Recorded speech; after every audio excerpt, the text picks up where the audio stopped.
Assalamu alaikum students, welcome back in lecture number 8. In this lecture we will solve question number 4 of the exercise 1.1. Students previous lecture 7 तक हमने exercise 1.1 के 3 question 1 bye 1 each part हमने solve किया और उससे related जो आपकी book की थ्योरी है उसको भी मैंने बहुत अच्छे से एक्सप्लेन किया ताकि आपको उसकी समझ आ जाए। थ्योरी पढ़ के फिर आप क्वेश्चंस खुद ब खुद सॉल्व करने के काबिल हो जाते हैं। तो जो फोर्थ वन क्वेश्चन है ये है आपका प्रॉपर्टी से रिलेटेड, जो कि मैंने 6 और 7 लेक्चर में बहुत अच्छे से एक्सप्लेन की है, जो कि सारी की सारी क्वेश्चन नंबर 4 से है। तो अभी तक जिन स्टूडेंट्स ने 6 और 7 लेक्चर नहीं देखा पहले वो लेक्चर देखें ताकि आप क्वेश्चन नंबर 4 ख़ुद सॉल्व करने के काबिल हो सकें। तो फिर भी एक दफ़ा मैं आपको ये खुद बताती हूँ। उसमें आपने क्वेश्चन नंबर 4 में उसने पूछा क्या है आपसे, name the property used in the following.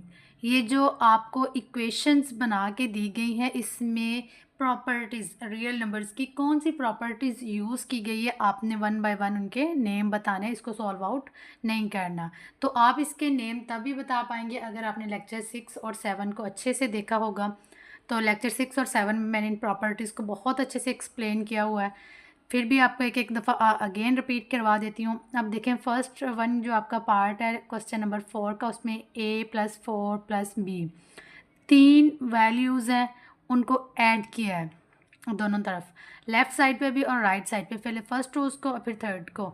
ये 3 नंबर्स की प्रॉपर्टी एसोसिएटिव प्रॉपर्टीज़ है जो कि आपको मैंने करवाई। एक दफ़ा आपको फिर इसकी याद दहानी करवा दूँ कि ये कौन सी प्रॉपर्टी है। ये एसोसिएटिव प्रॉपर्टी है ओवर एडिशन। 3 नंबर्स को हम कैसे मल्टीप्लाई और ऐड कर सकते हैं, हमारी मर्ज़ी कि हम फर्स्ट 2 को कर लें या लास्ट 2 को कर लें, यानी कि पहले इन 2 को कर लें ऐड, फिर थर्ड वन को, या पहले फर्स्ट 2 को करके फिर थर्ड वन को करें, तो दोनों दफ़ा आंसर सेम आता है। इसे हम कहते हैं एसोसिएटिव प्रॉपर्टी अंडर एडिशन। एक दफ़ा मैं आपको लिख भी देती हूँ ताकि आपको अच्छे से इसको लिखना भी आ जाए, आपको क्लियर आउट हो जाए। मैं लिखती भी जाती हूँ लेकिन आपने इसको एज ए MCQs ध्यान से याद रखना है कि इन प्रॉपर्टीज़ का नेम क्या है और ये कैसे होती है। तो एसोसिएटिव प्रॉपर्टी में हम 3 नंबर्स को इस तरह ऐड कर सकते हैं कि फ़र्स्ट 2 को ऐड करें, बाद में थर्ड वन को ऐड करें, या पहले फर्स्ट छोड़ दें लास्ट 2 को ऐड कर दें, तो दोनों दफ़ा आंसर सेम आता है। ठीक है, इसकी एग्जांपल मैंने आपको दी थी 2 + 3 + 4, 2 + 3 + 4। तो मर्ज़ी है कि फ़र्स्ट 2 को पहले ऐड कर लें या लास्ट 2 को ऐड कर लें, दोनों दफ़ा आंसर क्या होता है, सेम आता है। इस प्रॉपर्टी का नाम क्या है, एसोसिएटिव प्रॉपर्टी अंडर एडिशन। ठीक है, ये देखें। तो इस प्रॉपर्टी की मैंने आपको एक एग्जांपल भी फिर सॉल्व करके दिखा दिया ताकि आपको समझ आ जाए। एसोसिएटिव का मतलब है कि 3 नंबर्स पर जो प्रॉपर्टी अप्लाई हो रही है। ओवर एडिशन ये एडिशन की है क्योंकि ये प्रॉपर्टी मल्टीप्लिकेशन पे भी होती है, लेकिन फ़िलहाल यहाँ पे जमा पर अप्लाई हो रही है, तो हम इसका नाम क्या कहेंगे, फिर इस प्रॉपर्टी का नाम क्या है,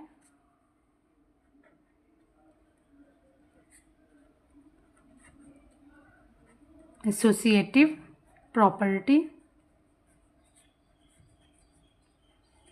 ओवर एडिशन। ठीक है, तो ये प्रॉपर्टी का नाम है। फर्स्ट वन का आंसर क्या है कि एसोसिएटिव प्रॉपर्टी ओवर एडिशन।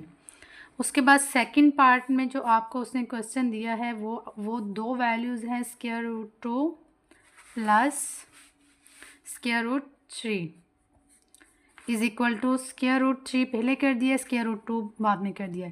इसमें भी उसने कौन सी प्रॉपर्टी यूज़ की है, ये वाली, a + b कर लें या b + a कर लें। यही बात है, 3 नंबर से पहले 2 को ऐड किया फिर थर्ड वन को, यहाँ पे फर्स्ट रहने दिया, सेकंड लास्ट जो 2 नंबर से उनको पहले ऐड किया। तो इसी में भी ये क्या करता है, 2 नंबर्स हैं, आप 2 + 3 कर लें या 3 + 2 कर लें, आंसर दोनों दफ़ा क्या है, सेम आना है। इस प्रॉपर्टी का ये जनरल फार्मूला, इसका नाम क्या था इस प्रॉपर्टी का, इसका नाम था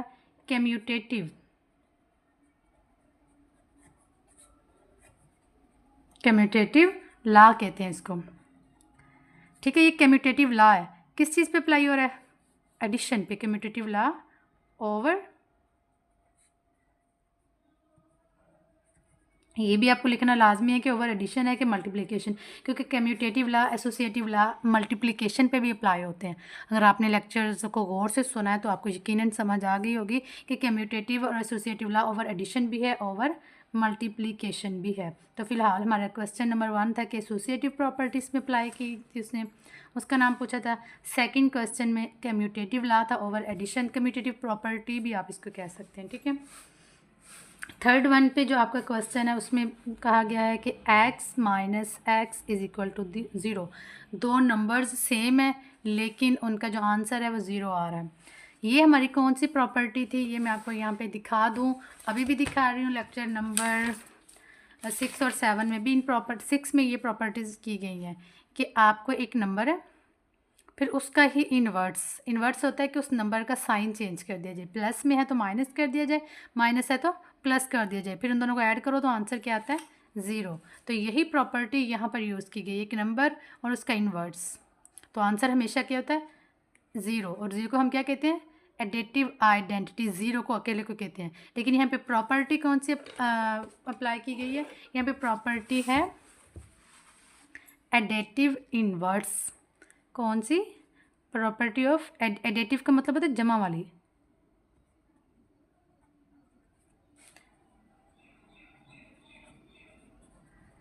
प्रॉपर्टी किस चीज़ की है जी, एडेटिव इन्वर्स की, ठीक है। तो उम्मीद है कि आपको थर्ड वन क्वेश्चन भी अच्छे से समझ आ गया होगा। सॉरी ये सेकंड था, ये थर्ड है हमारा क्वेश्चन, जिसमें x minus X is equal to 0, ये है नंबर, ये उसका इन्वर्स है, या ये नंबर ये इसका इन्वर्स है, दोनों नंबर सेम है विद रेसिप्रोकल साइन है, तो आंसर हमेशा 0 आता है। अगर इन दोनों को ऐड अप करें तो ये प्रॉपर्टी कहाँ पे कौन से लग रही है, यहाँ पे एडेटिव इन्वर्स की प्रॉपर्टी लग रही है, जो कि मैं आपको दिखा चुकी हूँ। क्वेश्चन नंबर अगर 4th देखा जाए तो ये कौन सा क्वेश्चन है, उसमें भी 3 नंबर्स की बात है, लेकिन इस दफ़ा क्वेश्चन थोड़ा सा हटके है। ये कौन सी प्रॉपर्टी यूज़ की गई है, मोस्ट ब्रिलियंट स्टूडेंट तो यकीनन पहचान गए होंगे जिन्होंने लेक्चर 6 और 7 को बहुत अच्छे से सुना है। तो अब बच्चे यहाँ पे क्या किया है, वो एक नंबर है लेफ़्ट साइड पे पड़ा हुआ है, मल्टीप्लाई हो रहा है अंदर दो नंबर से, ए से फिर बी से फिर सी से। इस प्रॉपर्टी का नाम क्या है, इसको हम कहते हैं लेफ़्ट डिस्ट्रीब्यूटिव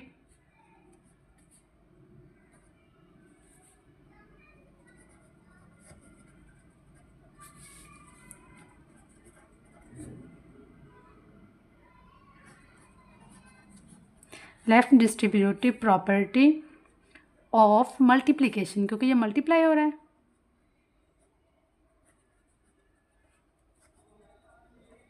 लेफ़्ट क्योंकि लेफ़्ट साइड से मल्टीप्लाई हो रहा है, left distributive property of multiplication, अंदर पे साइन कौन सा है, यानी किस चीज़ पे ये मल्टीप्लाई हो रहा है, एडिशन पे, तो इसको हमने साथ लिखना है ओवर एडिशन। ठीक है बच्चे, समझ आई आपको कि ये क्या प्रॉपर्टी का नाम है, लेफ़्ट क्योंकि लेफ़्ट साइड से मल्टीप्लाई हो रहा है, distributive property of multiplication, multiply हो रही है, ओवर एडिशन। तो यकीनन आपको ये भी समझ आ गई होगी कि ये कौन सी प्रॉपर्टी यूज़ की गई है, left distributive property over addition. 5th one question है आपका, एक नंबर दिया गया है 16, उसमें ऐड कर रहे हैं हम 0, तो जब किसी नंबर में भी 0 ऐड करें, 0 को कहते हैं एडेटिव आइडेंटिटी, ठीक है। तो 0 किसी भी नंबर में ऐड करने से आंसर क्या आता है, वो नंबर खुद ब खुद एज इट इज़ आ जाता है, ठीक है। तो हम जब एडिटिव आइडेंटिटी को किसी भी नंबर के अंदर ऐड करें तो वो नंबर दोबारा का दोबारा वैसे आ जाता है। उस प्रॉपर्टी को हम क्या कहते हैं, जिस इक्वेशन में इस तरह की प्रॉपर्टी अप्लाई हो कि आप उसको नंबर को उसके अंदर ऐड करो और वह नंबर एज इट इज़ आ जाए, उसका नाम है additive identity, property of additive identity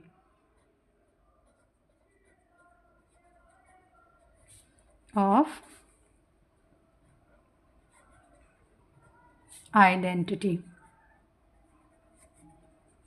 clear students, इस प्रॉपर्टी का नाम क्या है, एडिटिव आइडेंटिटी। वैसे भी आपको शॉर्ट में आ जाए कि एडिटिव आइडेंटिटी के लिए कौन सा डिजिट है, तो आपने कहना है कि 0। 0 क्या है, एडिटिव आइडेंटिटी। इम्पॉर्टेंट MCQs है आपके लिए, मैंने वहाँ पे भी हाईलाइट किया था। एडिटिव आइडेंटिटी क्या है? 0। ओके, तो नेक्स्ट वन क्वेश्चन पे हम जाते हैं 6th वन पे। इसमें है 100 मल्टीप्लाई बाय 1, आंसर क्या आएगा? 100। यानी कि एक ऐसा डिजिट जिसको आप जिस मर्जी नंबर से, जितने मर्जी बड़ी रकम से मल्टीप्लाई करो, आंसर वही आ जाता है। इसमें था कि जितने मर्जी नंबर के अंदर ऐड कर दो, ठीक है, ये एडिशन की प्रॉपर्टी थी। इसी तरह 1 एक ऐसा डिजिट है, इसको जिस मर्जी नंबर से मल्टीप्लाई कर दो, आंसर वही आ जाता है। तो 1 के लिहाज से फिर हम इसको क्या नाम देंगे? ये है हमारे पास मल्टीप्लाई हो रहा है तो मल्टीप्लिकेटिव।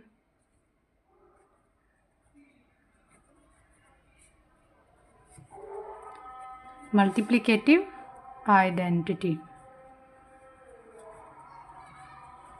ठीक, इन दोनों में बहुत अच्छे से फ़र्क रखना है। 0 ऐड हो रहा है तो जो जमा की एडेटिव आइडेंटिटी है, 1 मल्टीप्लाई हो रहा है तो मल्टीप्लिकेटिव आइडेंटिटी है।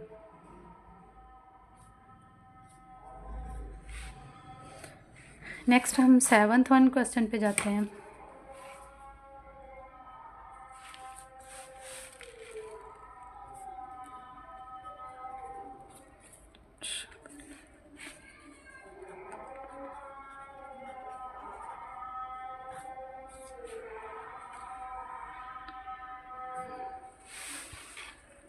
अच्छा, अज़ान सुन ले थोड़ी देर।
ठीक है स्टूडेंट्स, नेक्स्ट क्वेश्चन 7 में उसने आपको 3 नंबर्स को मल्टीप्लाई किया है।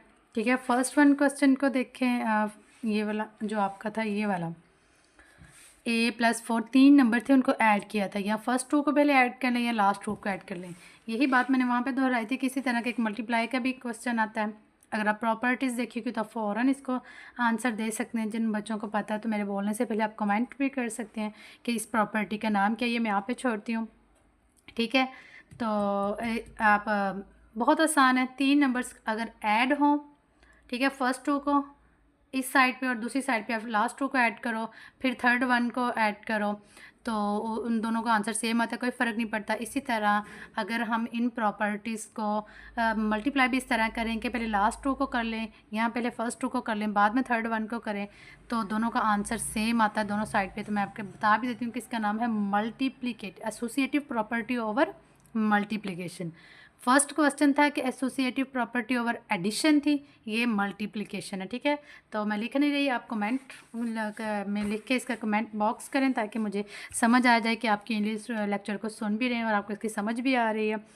इसके बाद 8th वन क्वेश्चन है आपका, होना तो चाहिए कि ये दोनों बहुत आसान है, फर्स्ट वन भी और ये लास्ट वन भी, क्योंकि जब आपको प्रॉपर्टी सिखा दी गई हैं तो आप खुद ब खुद इनके बताएं। ठीक है। तो फिज़िकली तो मैं स्टूडेंट से खुद ही इनके आंसर्स पूछती हूँ, उनको पीछे से थ्योरी इतनी अच्छे से करवा देती हूँ ताकि वो अच्छे से बताएं। लेकिन ऑनलाइन मैं आपको ये बता रही हूँ कि इस प्रॉपर्टी में वही बात, 2 नंबर्स हैं, मल्टीप्लाई हो रहे हैं, 2 क्रॉस 3 कर लो या 3 क्रॉस 2 कर लो। इसकी एग्जांपल मैंने पहले जो दी थी उसमें ये दिया था कि आपको 2 + 3 दिया था, 3 + 2 कर लो, यानी वो थी commutative property of over addition. ये था कम्यूटेटिव लॉ अंडर मल्टीप्लिकेशन कह लें या ओवर मल्टीप्लिकेशन कह लें, ठीक है। तो सेम बात है, जो कम्यूटेटिव लॉ आपने बात याद रखनी है कि जो कम्यूटेटिव लॉ है वो एडिशन पे भी होल्ड करता है और मल्टीप्लिकेशन पे भी करता है।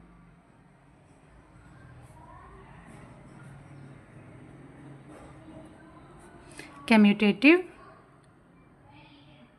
लॉ ये कौन सा है? Over multiplication.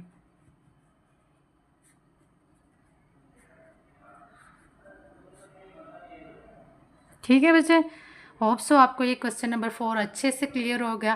4 को क्लियर करने के लिए मेरी आपसे बार बार रिक्वेस्ट है कि आप लेक्चर 6 और 7 देखें, देन आप लेक्चर 8 को कवर अप करें ताकि आपको प्रॉपर्टीज़ अच्छे से क्लियर हो जाए। इसके अलावा भी आपका एग्जामिनर आपसे किसी भी टाइप की प्रॉपर्टी पूछे तो आप उसको फिंगर टिप पे आपके प्रॉपर्टीज़ होंगी तो आपको उसको फ़ौरन अप्लाई करने वाले बने। MCQs आ जाए, शॉर्ट आ जाए।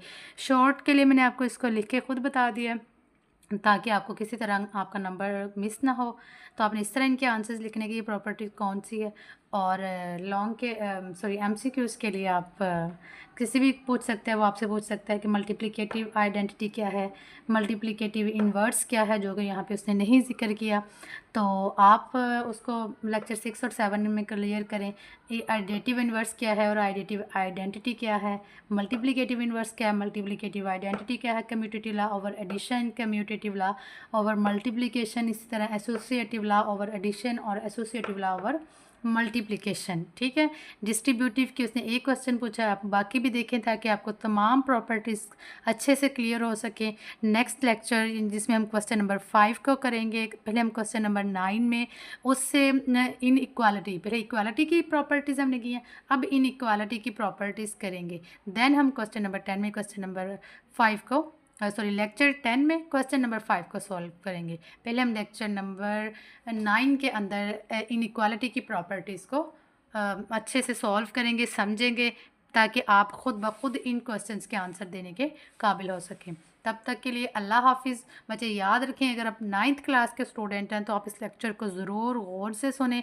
मैं इसी तरह इन लेक्चर्स के एंड पे आपको एक बहुत इंपॉर्टेंट MCQs की सीरीज़ भी दूंगी, आपसे आपके एग्ज़ाम के रिलेटेड अहम शॉर्ट और लॉन्ग क्वेश्चन भी आपको निकाल के दूंगी। तो तब तक के लिए अल्लाह हाफिज़। इस चैनल से जुड़े रहें। अल्लाह हाफिज़।